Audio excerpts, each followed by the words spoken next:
Itong Lumpini Park guys, parang perfect din siya sa mga mahilig talagang mag-exercise. Nakakatuwa lang itong Lumpini Park kasi maraming ganap, no? Ayan, ang dami nila. Ayan, no? Grabe, no? Nakakatakot. Hindi ba delikado yan?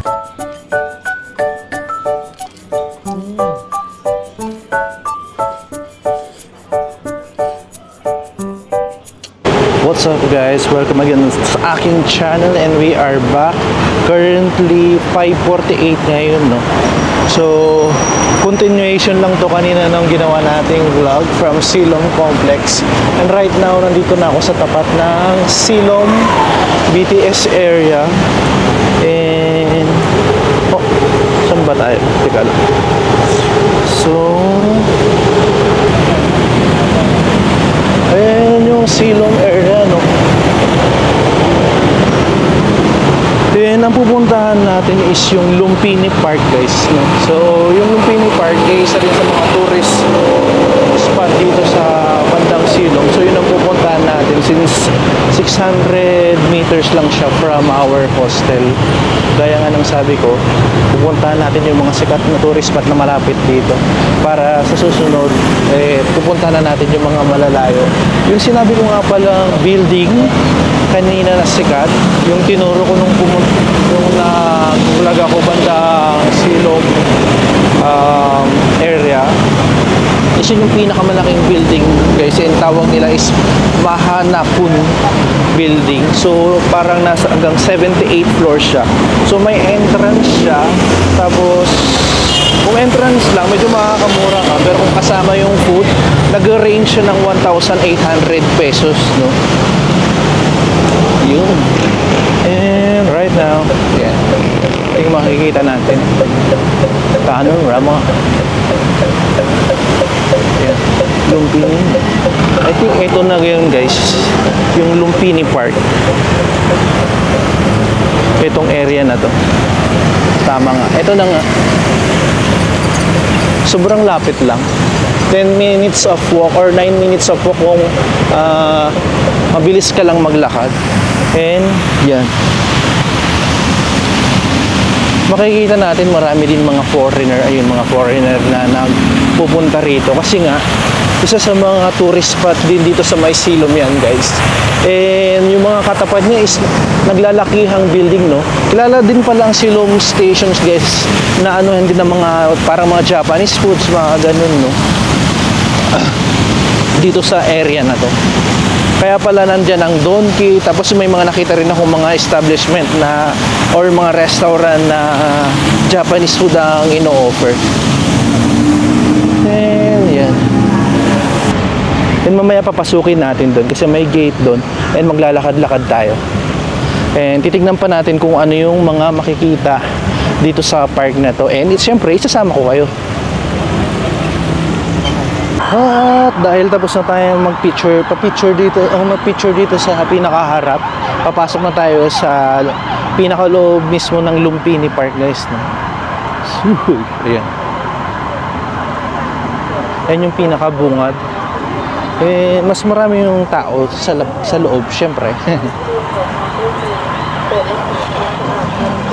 May nag-offer kanina sa akin na kung pwede daw ay sila magtitake ng picture sa akin, pero dahil nahiya ako, sabi ko kaya ko na sarili. Ayan dito parang may mga nagzuzumba rin, no? Katulad sa atin, ayun yung instructor, ayan yung mga nagsusumba.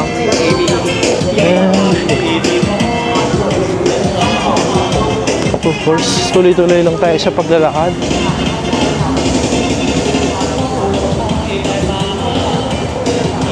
Parang park sa sa gitna ng city dito sa bandang Silom.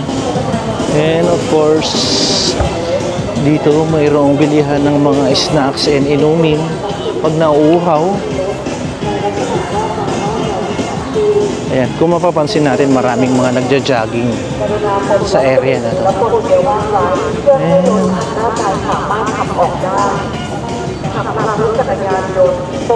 And umpisahan natin libutin paikot para makita natin kung ano yung pang ano pang pwede nating makita. Meron din nagsusumba banda dun, no?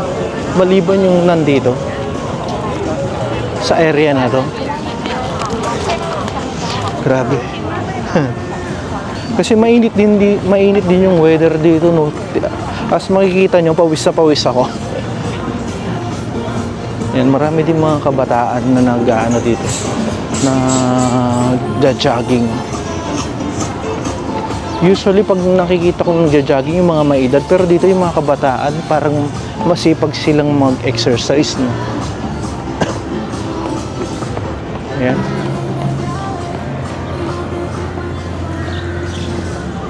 Ano kayang kita na? Sabayan na lang natin sila. Kung sila nagja-jogging ako, idadaan ko na lang sa lakad. At pawisin tayo. Lakad nga lang, pinagpapawisan na ako. What more kung tatakbo pa ako, tagaktak na. Yan. Tignan nyo, ang daming mga foreigner na sumasali din sa pagja-jogging dito. Hindi ko lang sure kung dito na sila naka-destino, no? Or dito na sila nag-work. O pwede ring corporate ang trabaho nila, yung parang kahit saan pwede nilang gawin yung trabaho nila. Ayan. Kumbaga mga work at home or kahit saang lugar man sila pwede nilang gawin yung trabaho nila as long na may internet. Karamihan nga rin sa mga napapansin kong nagta-travel is ang trabaho is corporate. Kumbaga napaka kahit saan, kumbaga kahit nasaan sila pwede nila magawa yung trabaho kahit anong oras. I think kahit anong oras ba?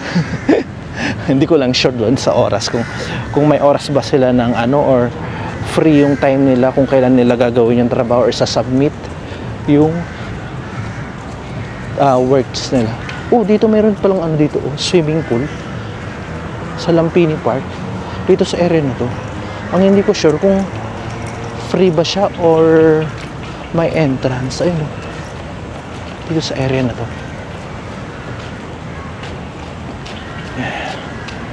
Yan. Itong Lumpini Park, guys, parang perfect din siya sa mga mahilig talagang mag-exercise. Maliban sa makakapag-jogging ka, meron silang area dito na para pag-exercise. Ayun, oh. Parang gym area dito sa area na to. Ayan. Ang daming mga gumagamit. May mga dumbbells, ganyan-ganyan, no? May mga local, meron ding mga foreigner na nag-exercise dito sa gym area na to, sa bahagi ng Lumpini Park. Ayan. Grabe. Diba? Lahat ng gusto mong pagpapalaki ng muscle nandyan. And syempre, dito sa area naman na to tayo pumunta. Ayan. Parang may lawa-lawa dyan. Yung mga ibang store dito na nagbebenta ng ano, parang ang aga nilang magsara. Ayan. Pag gusto mong mag-isip-isip, ayan, pwede kang umupo dyan, tambay-tambay lang, magpahangin. Ayan, diba? Perfect location para sa mga family, sa mga friends, syempre sa mga magkakasintuhan. Oh my God! What's that? Grabe! Ano yun? Nagulat ako. Lizard ba yun? Ayun, oh, nakikita nyo ba? Ayun siya, oh. Ngayon lang ako nakakita sa personal ng ganyan. Grabe. I-zoom ko lang, guys, ha. Ayan, oh. Grabe, oh. Nakakatakot. Hindi ba delikado yan? Nandito sa park ng Lumpini. Ayan siya, oh. Hala. Nagulat naman ako dun sa nakita ko. Hinahayaan lang nilang nakaano dito, no? Hindi ba delikado yun? Or makagat ng tao? O isa rin sa mga pinupuntahan yun dito, kaya sikat tong area na to. And marami rin tayong papansing pusa. Ayan, oh. Marami na akong nakita. Meron pa doon. And dito lang sila namamasyal. Oh, grabe, gulat ako doon. Yeah. And dito na tayo maglakad kasi medyo malayo na doon kung iikot pa ako sa area na yun. Pero isa pa nga, gusto ko siya ulit makita. Medyo natakot ako kasi baka may umabulin niya ako. Pero kailangan ano tayo. Nasaan na siya? Nawala na. Ayun, ayun, mayroon pang isa dun. Grabe, kakatakot. Ayun, lumalangoy-langoy lang siya. Teka lang pa, ilalapit ko kayo guys ha. Medyo ano lang tayo. Careful lang. Baka mamaya bigla akong habulin. Hindi ko alam kakainin niya tong ibon na to. Ayun siya oh. Meron doon, ayun oh. Nakikita nyo ba? Yung ulo niya, ayun oh. Ayun siya oh, oh. Pero tinitigan niya na ako, baka mamaya habulin ako.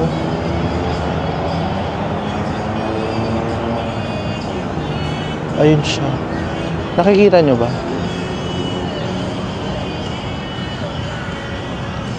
Eh, layo na tayo. Siyempre. Okay na yan. Mukhang marami sila kasi iba na yun kanina yung nakita ko.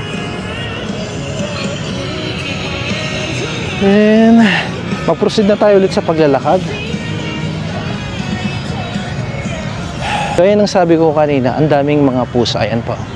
Doon sa area na yun kanina, mayroon. Ngayon, meron na naman dito. Ayun, marami nagpipicture sa kanila. Palagay ko isa rin sila sa mga attraction dito sa park na to. Ayan.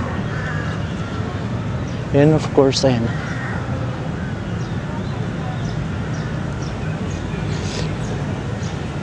Grabe, nagulta ko rito guys. Merong ano dito, parang ang sobrang bait kasi yung kung makikita nyo, pansin nyo yung nandoon, may nakalagay doon na blind. So yung isang kamag-anak niya siguro is inaano niya, kahit na blind siya, kailangan nag-exercise, sinasamahan niya or ginaguide niya. Ang galing. Grabe. And gaya nga ng sabi ko, ayan, ang daming nagsusumba kahit sa ang area dito sa Lumpini Park. Ayun oh. Ayun. Dito mas marami sila compared dun sa unahan kanina. Ayan. Siguro talagang mahalaga sa kanila yung exercise, no? Binibigyan talaga nila ng time. Ayan. Sa bagay, kung meron nga namang malapit na ganito, why not, di ba? Tsaka tong area na to, parang makakalanghap ka ng fresh na hangin. Ayan. Nakakatuwa lang itong Lumpini Park kasi maraming ganap, no? Ayan, ang dami nilang nagsusumba dito, sabay-sabay. Diba? Kahit anong age, mababata or matanda, ayan, sama-sama silang nagsusumba dyan. Ayan. Tayo, dinadaanan lang natin sila. Tapos may area pala kung saan ka lang pwedeng mag-jogging. Hindi lahat ng area pwede. So may sinusundan sila, no? Para siguro hindi rin sila makaharang dun sa mga tourists na namamasyal lang dito. Ayan. Aside sa mga nag-i-exercise, yung mga nag-i-sports, tapos nagsusumba, tsaka yung mga nag-gym, meron din silang nilagay dito na library, guys. Ayan. Para sa mga gustong magbasa pag nagpunta rito. Ayan siya. Biruin mo, dito sa gitna ng Lumpini Park, meron ding library. Di ba nakakatuwa siya? Kinumpleto na nila. May library, may gym, may park na pwedeng pag-exercisean. Tapos may mga zumba na hindi ka maiiya, marami kang makakasabay, di ba? Tapos may mga animals ka pang makikita like lizard ba yun? Big lizard. Tapos yung mga cats na ang dami-dami. Tapos ang dami ring ibon dito. Yung mga uwak. And palagay ko, mayroon ding activities dito. Ayan. Yung parang sa Baguio, yung pinipidal. Ayan, papakita ko sa inyo. Pero right now, walang nagano. Since gabi na siguro. Ayan. As of now, 6:37 na. Pero hindi pa masyadong mailaw. No? Hindi pa sila masyadong nagsisindi ng ilaw. Ayan. Ayan, yeah. Dito lang tayo sa gilid ng lawa muna maglalakad-lakad. Pero medyo mag-ingat tayo, baka may lizard din dito. Lizard ba ang tawag doon? Nakalimutan ko kasi.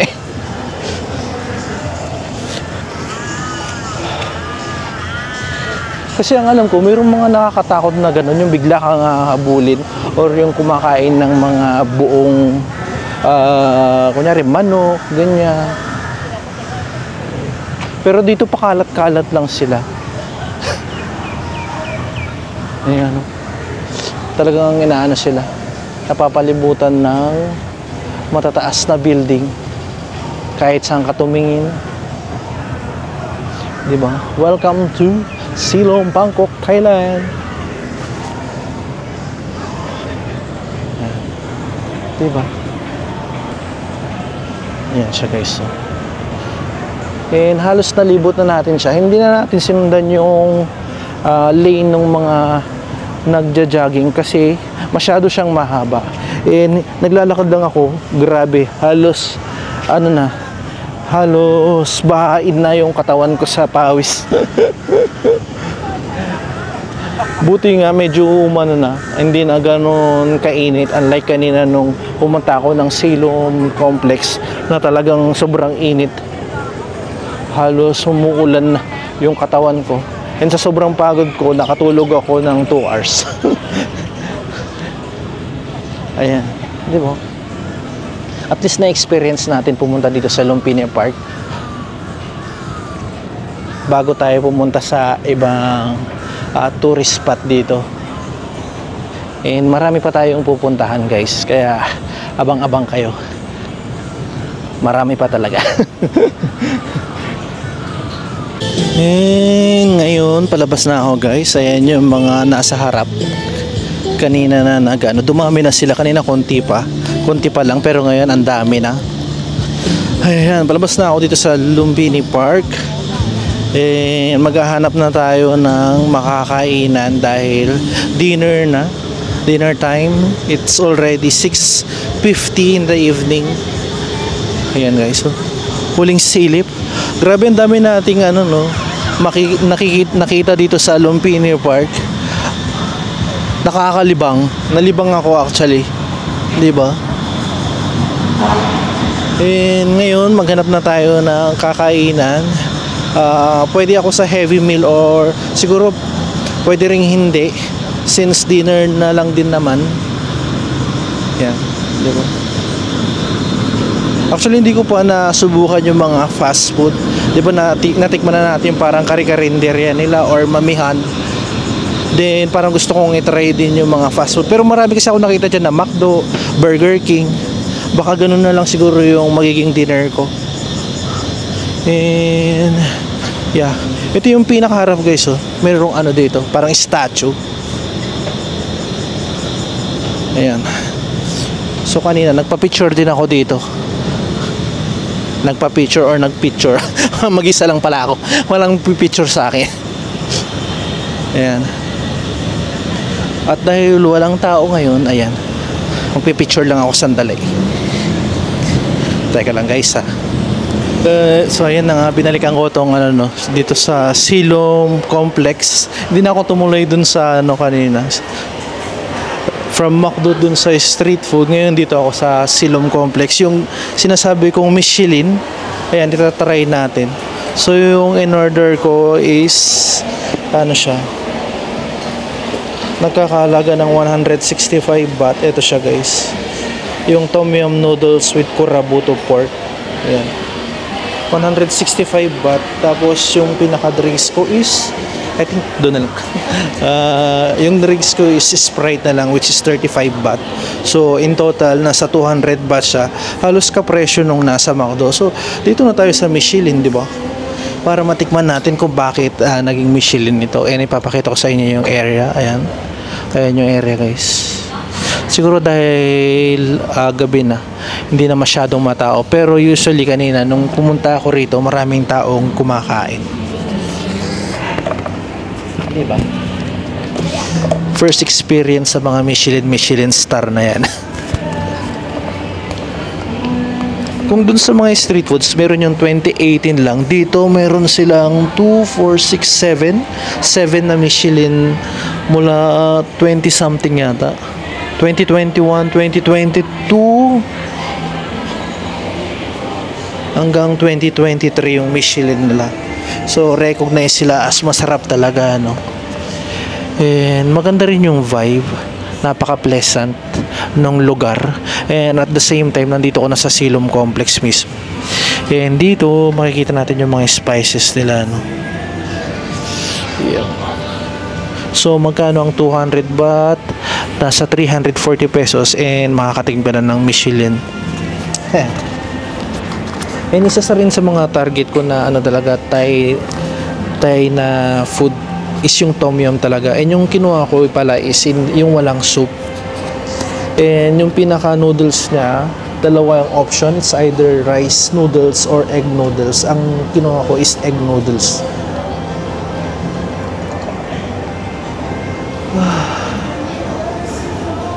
Medyo naging komportable ako pumunta rito or sumubok kasi konti lang yung customer. So, itry natin. And let's wait. Ayan na nga guys. Papakita ko lang sa inyo yung serve sa atin. Tom yum egg noodles siya. Ayan siya.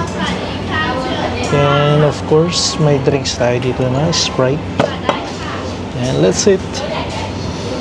Tignan natin kung gaano kasarap. Unahin natin itong sabaw muna.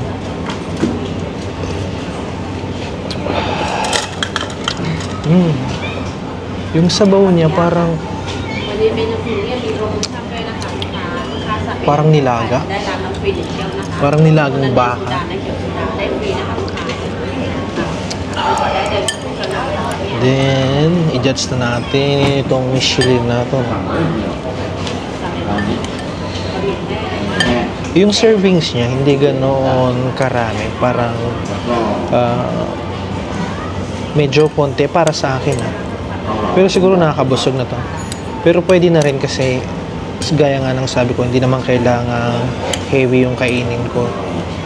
Yan.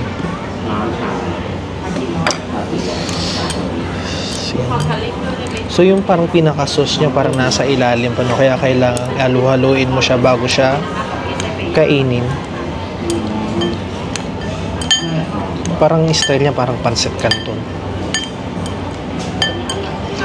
Let's go. Ito para siyang speedball.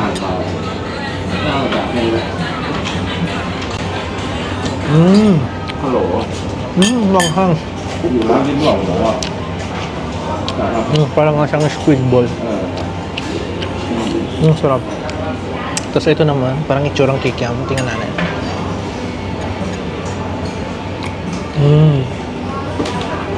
Tama ako.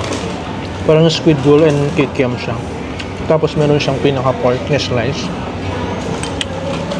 Grabe. Parang lahat yata ng pagkain dito sa Thailand masarap.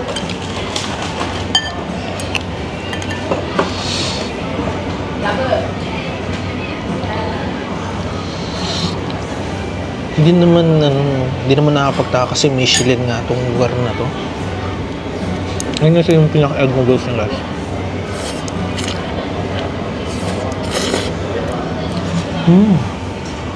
Sarap. Yung anghang niya guys, hindi sa ganun kaanghang. Kumbaga tolerable yung pagkaanghang niya. Pasado siya sa akin. Unlike yung kinain ko kaninang tanghali na, ay, nung isang araw pala, nung pagkarating ko, nilagyan ko lang ng konting spices. As in talagang parang lumiliyab na ako sa sobrang anghang. Buti na lang meron silang choices na pwedeng walang sabaw at saka merong sabaw. Kasi kapag may sabaw, medyo nahihirapan kasi ako kasi dahil nga pawisin ako. So,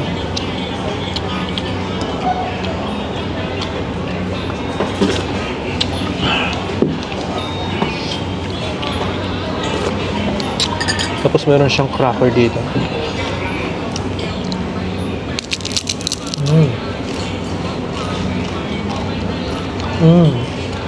Sarap. Tikman natin ng magkasabay.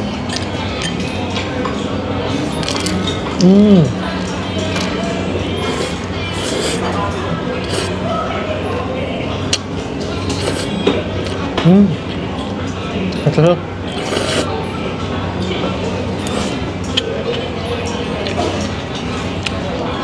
Kasi dito sa bubuong baboy guys, meron din siya yung ground pork, or ground beef pala siya. Ground beef, tapos may pork siyang tapos mga squid ball. Tsaka kikyang.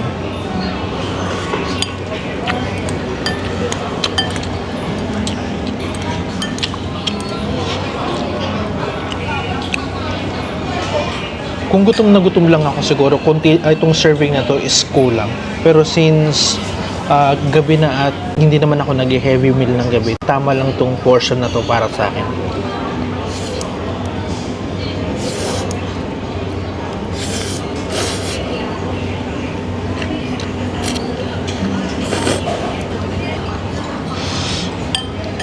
Buti na lang sila, hindi sila yung maselan na na pwede ako mag-video dito sa loob. Tinitignan ako ng mga waitress habang nag-video ako dito. Pero hindi ako makapaniwalang, hindi ako may ilang na mga vlog dito sa Thailand, guys. Siguro dahil yung presensya nila, napaka-welcoming nila sa mga foreigner.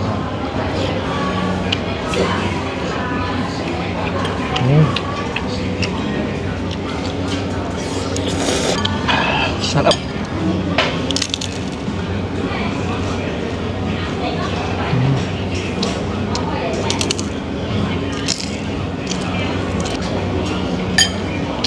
Hindi ko na nilagyan ng spices kasi tama na sa akin yung ito, kumbaga tolerable. Baka may pa nagdagdag pa ako, hindi ko na makain.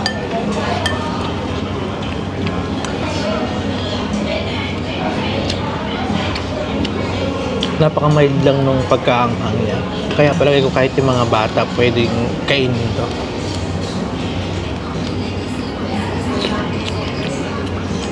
Yung pinaka-special nila is nagkakalaga ng 365 baht. Pero yun, may abalon na siya, guys. Alam naman natin yung abalon is napakamahal. Even sa South Korea, mahal yung abalon.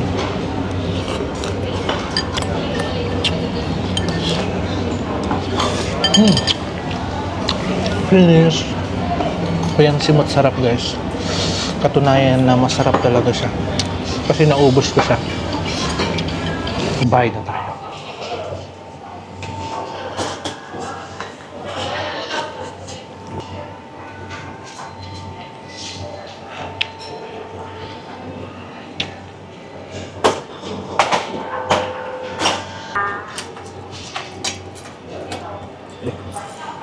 Thank you. Ayan. Tapos na akong kumain. Dito. Thank you so much. So, 200 baht yung, 203 baht lahat yung binayaran ko. So, ibig sabihin, meron silang service charge na 3 baht sa palagay ko. Yan yung ibig sabihin ng 3 baht dito. Siguro, service charge siya. Yan. Yung iba doon, karamihan, ang binabayad nila is ATM. Pero tayo, since may cash pa naman tayo, so no need na magbayad tayo through card. Yung pagkain, masarap siya. Hindi nakapagtakang Michelin siya, no? So mula, parang 7 siya. So hanggang from 2016 to 2023 yung nila, Michelin na tatak. And yung pangalan ng resto is Lim Lao Mo Original. Yun yung pangalan. So, kung gusto nyo ring subukan, dito lang siya sa may Siloam Complex, guys, no? Sa ground floor nyo siya makikita. Kung saan makikita yung mga maraming ring kainan doon. Yan. And ngayon, nandito na tayo sa first floor. And palabas na tayo. And uuwi na tayo since malapit lang yung natin, yung hostel dito. Yun yung big advantage, no? Ang ganda nung lugar talaga nung nakuha kong hostel. Malapit sa lahat. Hindi ka magugutom, tapos maraming mga pasyalan. Tapos kung mahilig kang gumimik, maraming bar dyan, tapos marami ring mga fast food ko, fast food, street foods nandito, tapos may mga tourist spot din. And syempre sa Songkran Festival, maraming tao niyan dito, mapupuno yung daan na yan. And yun yung inaabang-abangan natin, guys. So malamang sa malamang babalik ako for that Songkran Festival. Syempre kailangan maranasan natin dahil masaya talaga siya. And marami na ako nakikita nagbibenta ng water gun. Sa ngayon, siguro hindi ko pa kailangang bumili. Pero sigurado mas mahal na siya on that day. Pero siguro on that day na lang din talaga ako bibili. And ayan. Kaya naman, uuwi na tayo, busog na tayo, and matutulog. At bukas, abangan nyo guys kasi pupuntahan na natin yung mga sikat talaga na tourist spot. Siyempre nandun yung mga Wat Po, Wat Arun, yung mga castle guys. Bukas natin siya pupuntahan. Medyo may pagkaloko-loko din yung weather forecast nila dito, no? Kasi sabi dun sa weather nila is 60% to 70% is uulan. Pero hindi man umulan, makulimlim lang tapos biglang uminit. Ganun siya. So bukas, sabi is maganda yung weather. Pag sinabing magandang weather, mainit. So tagaktak tayo ng pawis bukas papunta doon. And igagrab natin yung opportunity na makapasyal dun sa mga pinakasikat nilang tourist spot dito sa Bangkok, guys.